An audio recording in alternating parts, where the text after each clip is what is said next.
Hombres y mujeres que han dedicado su vida al servicio de Dios.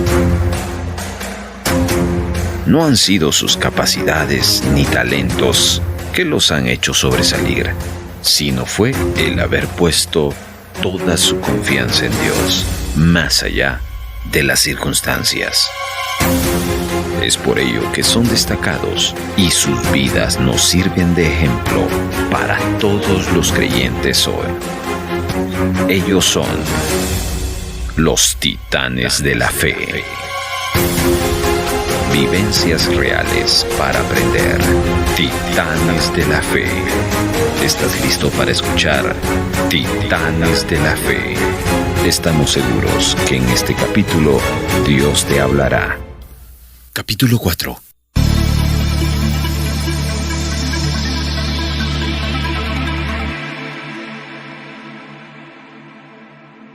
Hacia Teherán.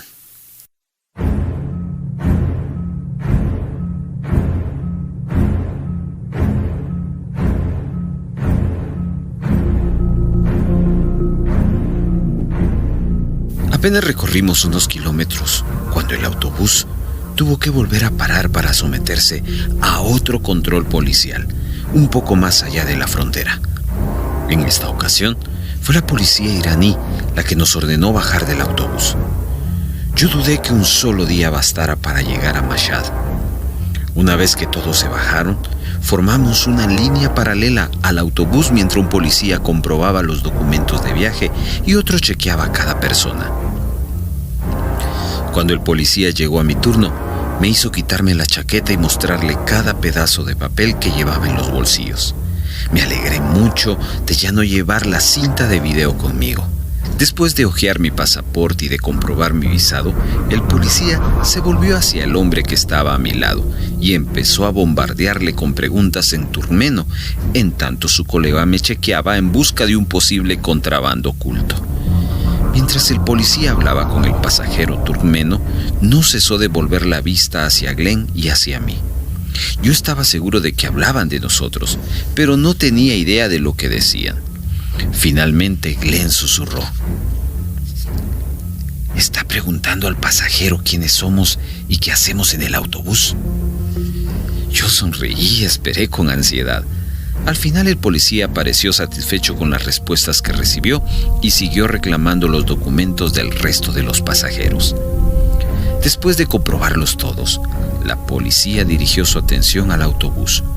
Lo mismo que los soldados del lado de la frontera turkmena, estos se comportaron metódicamente y minuciosamente en pos de cualquier cosa que fuera ilegal. Cuando los dos policías se acurrucaron debajo de la parte trasera del vehículo para rematar su búsqueda, uno de los pasajeros soltó una gracia en voz alta en turkmeno. La gente estalló en una sonora carcajada. Glenn me lo tradujo. El hombre había dicho: ¿qué están buscando? ¿Pollos? Yo también me eché a reír, y aunque no entendía el chiste, venía bien hacer algo para rebajar la tensión que flotaba en el ambiente. Después de todos los controles que habíamos tenido que soportar en la compañía, se desarrolló rápidamente una sana camaradería entre los pasajeros. Una hora más tarde, la policía concluyó su búsqueda y el autobús empezó a serpentear por entre escondidas aldeas de montaña. La lenta marcha me dio oportunidad de escrutar las pequeñas comunidades iraníes por las que estábamos atravesando. Me admiré de cuán distinta era esta arquitectura de los bloques grises de los pisos de Asjabad. Las casitas de barro me recordaban las viviendas de adobe de las aldeas mexicanas. Muchas localidades ofrecían coloridos mercados al aire libre que bullían de gente comprando y vendiendo mercancías. Al ver tanta gente, no pude menos que preguntarme quién les comunicaría las buenas nuevas. En todas las aldeas por las que pasábamos, nadie había oído hablar del amor de Jesús. Yo me consideré realmente privilegiado por estar allí. Mi corazón comenzó a exultar de alegría. Por fin me encontraba en Irán y pronto conocería personas nativas. La tarde iba cayendo cuando divisé por primera vez en la distancia lo que se suponía sería Mashhad. La ciudad parecía brillar tenuemente en la huidiza luz del atardecer. Yo ansiaba llegar al final de un duro día de viaje, pero antes de alcanzar nuestro destino, tuvimos que detenernos una vez más en los primeros suburbios.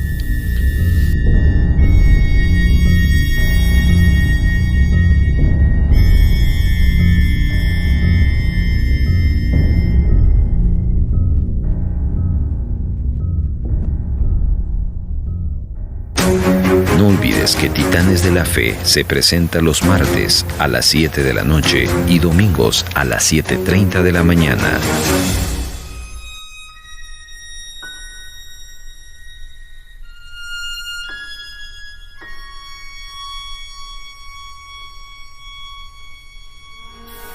El sol ya se había ocultado cuando el autobús giró hacia un espacio del mercado al aire libre, iluminado por unos faroles mortecinos. El conductor masculló unas cuantas frases en turmeno antes de bajarse del autobús. «Pararemos una hora», me informó Glenn.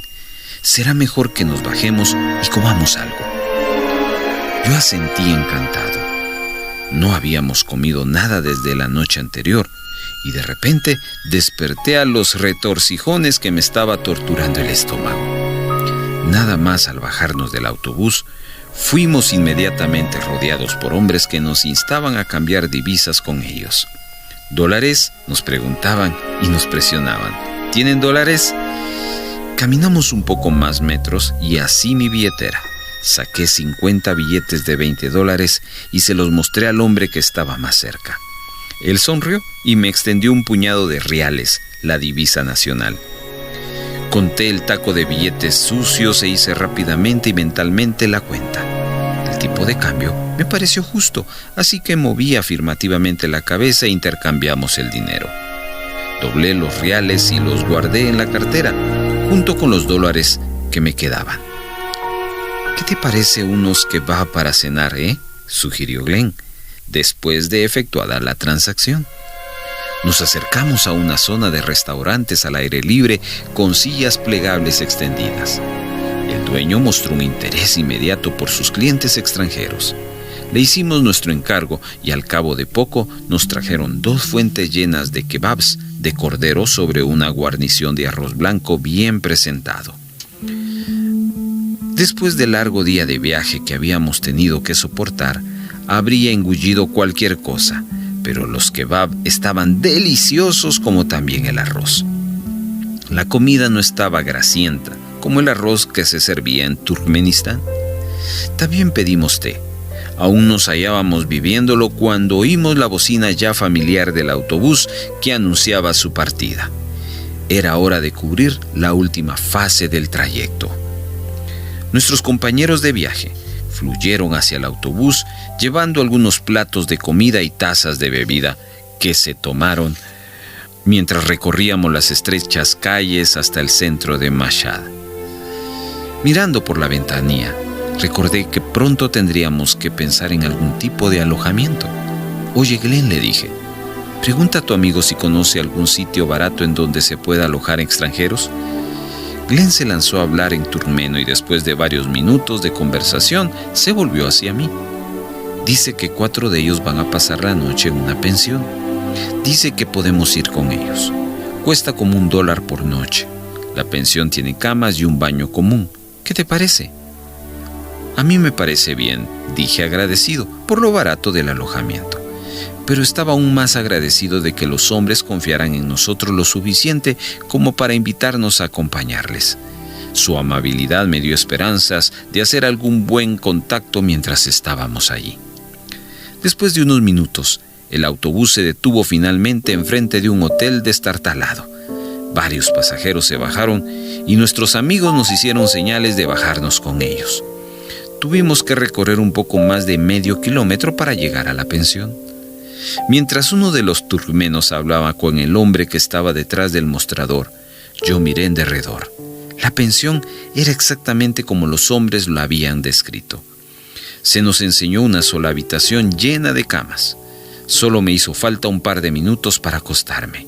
Me cepillé los dientes, me descalcé y escogí una cama situada junto a la pared. Enrollé unos pantalones vaqueros para improvisar una almohada y me acosté.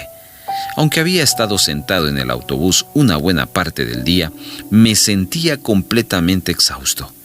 Pensando en todas las paradas que habíamos hecho a lo largo del trayecto, hice un rápido cálculo. No es de extrañar que me sintiera tan cansado. Habíamos tardado 16 agotadoras horas en recorrer 193 kilómetros. Eso arrojaba una media de 12 kilómetros por hora. En pocos minutos me quedé dormido. No olvides que Titanes de la Fe se presenta los martes a las 7 de la noche y domingos a las 7:30 de la mañana. Sigamos escuchando más hechos de la vida real de los Titanes de la Fe.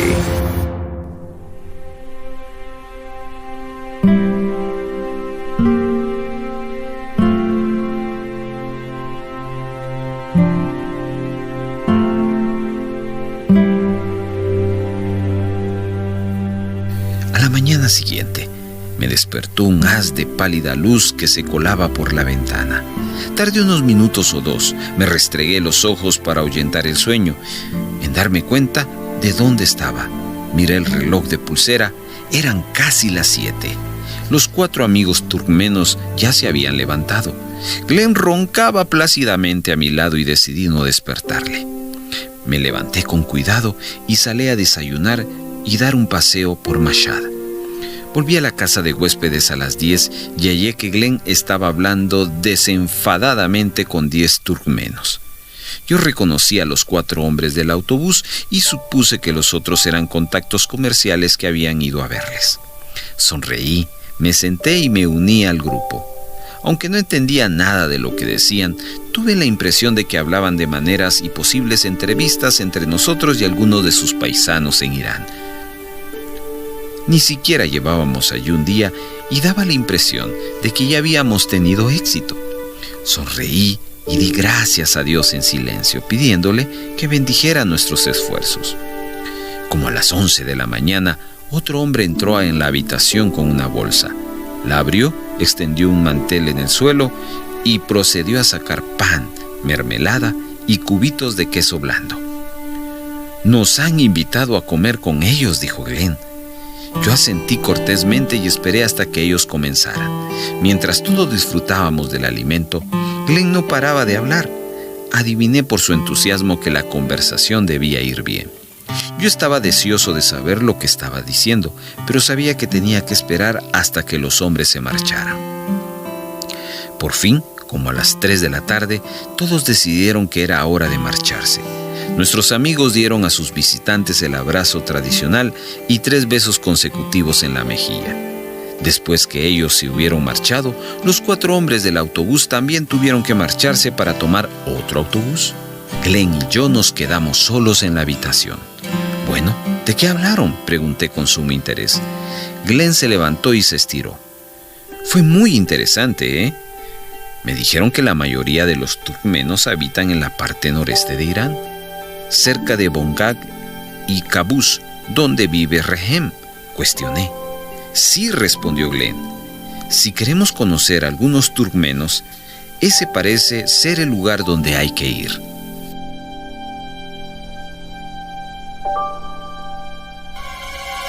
Sigamos escuchando más hechos de la vida real de los Titanes de la Fe.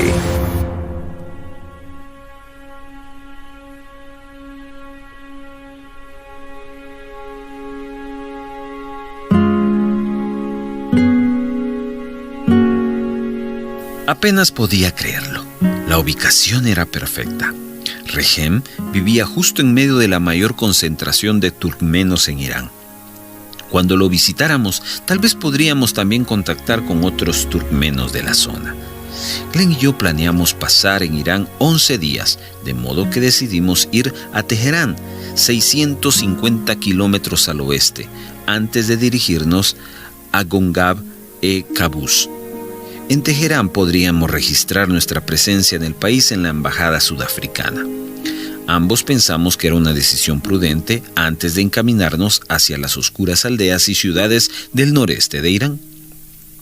Si algo nos sucedía, al menos alguien sabría que estábamos en el país.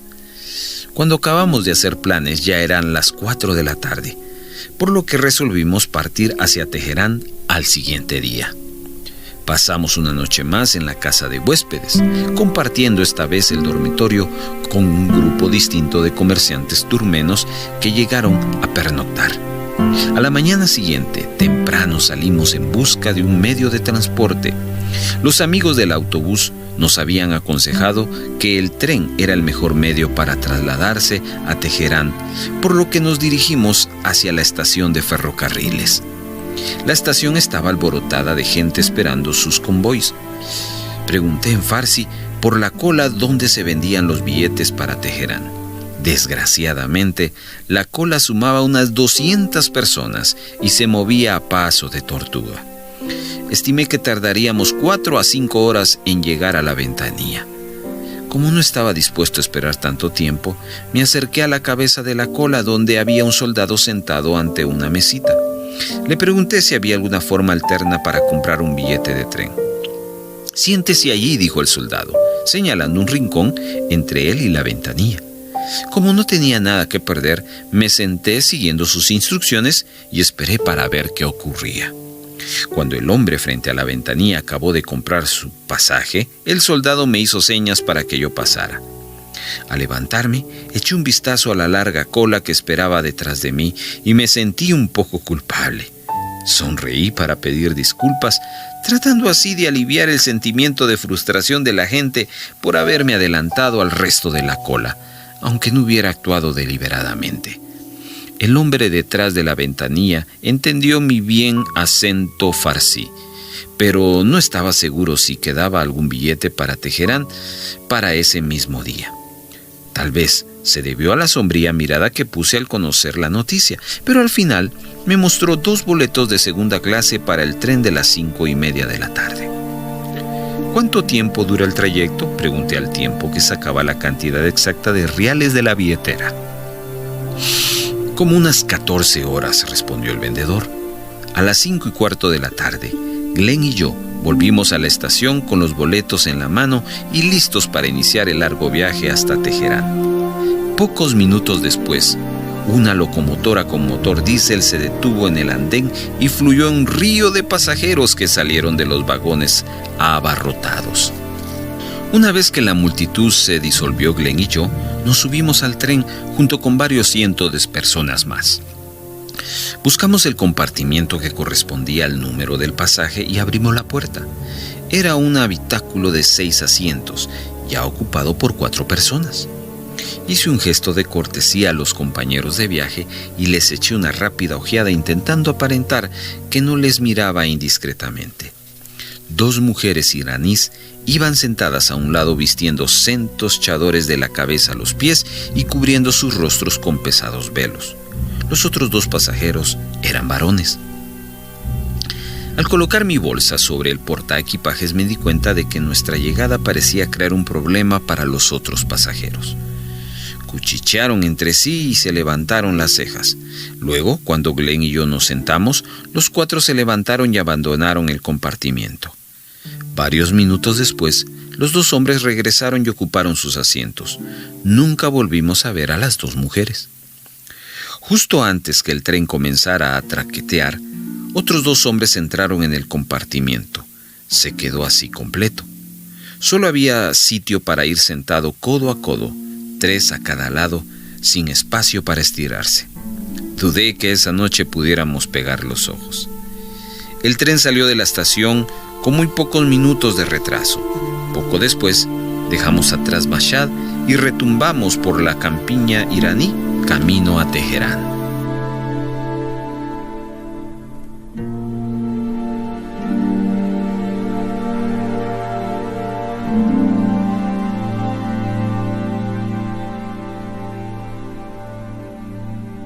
Una vez que el trayecto del tren se hizo un ritmo monótono, pensé que era mucho más agradable viajar en tren. A diferencia del autobús, el tren no tenía que parar cada pocos kilómetros para pasar controles. Pero apenas me pasó esta idea por la cabeza, el tren se detuvo en una estación y un oficial de policía con un rifle automático se asomó a nuestro compartimiento. «Es la hora de la oración», anunció con ceño amenazador. A los musulmanes se les exige rezar 5 veces al día en horas preestablecidas, aunque estén viajando en un tren. Nuestros 4 compañeros se levantaron e inmediatamente salieron a un pasillo abarrotado. Como Glenn y yo no nos movíamos, el policía hizo caso omiso de nosotros y cerró la puerta. Los 2 observamos a través de la ventanilla a los pasajeros que salían del tren y se dirigían a 2 vestíbulos separados, a un lado de la estación, uno para hombres y otro para mujeres. Aunque no pudimos ver el anterior, yo había presenciado suficientes pausas de oración en mis viajes como para saber lo que hacían. Todo el mundo se arrodillaba sobre delgadas esterillas mientras un mulá recitaba oraciones en árabe. No pareció importar que pocos iraníes conocieran el árabe. «¿Qué sucede si un nativo dice que no quiere ir?», preguntó Glenn. «¿Ves el guardia con el cuaderno?», le respondí. Glenn movió la cabeza. «Él escribe los nombres de todo aquel que no ora. Acaban teniendo problemas con las autoridades». Después de 20 minutos, el tiempo de oración concluyó y la gente regresó al tren. Luego que todos los pasajeros hubieron subido a bordo, el tren reanudó su marcha. Todos los que ocupábamos el compartimiento permanecimos en silencio por 1 hora más o menos. Por fin un hombre anunció: «Es hora de dormir». Yo observé detenidamente cómo se llevaba a cabo esta proeza. Primero los 4 iraníes se pusieron de pie y se colocaron en el pequeño nicho al lado de la puerta. Glenn y yo los imitamos. Entonces el hombre de más edad desdobló los asientos hasta unirlos por el centro.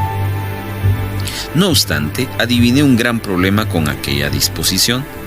Era imposible que 6 hombres adultos cupiesen en el lecho. Pero obviamente había que intentarlo. El hombre que sacara los asientos sonrió, se arrastró hasta el extremo de la cama y se acostó. Sin que hubiera que decirle nada, el segundo hombre hizo lo mismo y se acostó a su lado. Le siguieron los otros 2 hombres, hasta que solo Glenn y yo quedamos en el nicho. Glenn me miró y vio el pequeño espacio que quedaba al borde de la cama. Solo había sitio para que él se tumbara de costado. Él hizo lo que pudo, pero no había sitio para mí. Yo contemplé la escena dudando que podía hacerlo. Justo encima de mi cabeza había un portaequipajes metálico. Bajé la bolsa que había encima y le dejé en el rincón. Luego subí y me las arreglé para reptar sobre el portaequipajes. Tan pronto como lo logré, supe que había cometido un grave error. Solo había un espacio como de 10 centímetros entre el techo y yo. No me era posible cambiar de posición y ciertamente no podía darme la vuelta si me dormía. Permanecí de espaldas por 1 hora. El cinturón se me clavaba en el lomo. El pie izquierdo me escocía. Cada vez que el tren trazaba una curva a la izquierda, me agarraba para no poder precipitarme sobre los otros. Cuando por fin maniobré para ver a Glenn, él no pareció sentirse más cómodo que yo. «¿Qué tal vamos?», le susurré. «Podrido, dijo Glenn. «¿Y tú? ¿Vas cómodo allá arriba?». «No», le contesté. «¿Quieres cambiar de sitio por un rato? Tú eres más bajo que yo y puede que estés aquí más cómodo». Glenn aceptó. Yo repté hasta el extremo del portaequipajes y descendí. «Casi todos los ataúdes tienen más espacio», comentó Glenn mordazmente mientras buscaba su posición. Yo intentaba hallar el modo de aferrarme al borde de la cama. Ambos tratamos de aquietarnos, pero a menudo Glenn comentaba cuán incómodo se sentía. Yo sabía que ninguno de los 2 íbamos a pegar un ojo hasta la siguiente oración. En efecto, a las 4:30 de la madrugada, el tren se estremeció, hizo un alto y otra vez un policía se asomó a la puerta de nuestro compartimiento. En silencio, nuestros compañeros de viaje se levantaron de la cama y salieron para unirse a las demás personas para orar en el vestíbulo continuo a la estación. «Esto es mejor», dijo sonriente a Glenn mientras me estiraba sobre la cama. «Baja de ahí, la cosa cambia, al menos dormiremos la siesta». Durante media hora, Glenn y yo nos permitimos el lujo de estirarnos en la improvisada cama.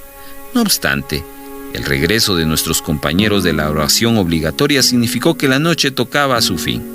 La cama volvió a transformarse en asientos duros con respaldo vertical y una vez más nos sentamos codo a codo uno frente a otros.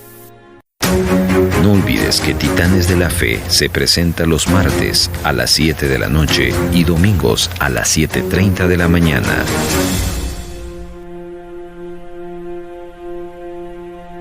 A estas horas de la madrugada, todo el tren estaba despierto. Oí las risas de una pareja en el compartimiento de al lado y a un bebé que barreaba un poco más allá. A las 8 en punto de la mañana, el tren hizo su entrada a la estación central de Teherán. Glenn y yo habíamos decidido ocuparnos prioritariamente de registrar nuestra presencia en Irán. Podríamos habernos dirigido hacia la embajada suiza, pero Glenn quería a toda costa visitar la embajada sudafricana. A mí no me importó a qué embajada íbamos primero, en tanto en cuanto alguien que ejerciera un cargo oficial supiera que estábamos ahí como prevención en caso de que surgiera dificultades. Después que los 4 hombres se marcharon, bajamos nuestras bolsas del portaequipajes, salimos al pasillo y fuimos arrastrados por el gentío en las escaleras de abajo sobre el andén. Aquello se asemejaba a cualquier estación muy transitada, salvo que todas las mujeres iban ataviadas exactamente igual, con vestidos negros de los pies a la cabeza. La mayoría de los hombres también vestían de negro. Glenn y yo nos abrimos paso entre la multitud hasta llegar a la acera, en donde llamamos a un taxi. Estábamos deseosos de informar de nuestra presencia y de proseguir con nuestro viaje.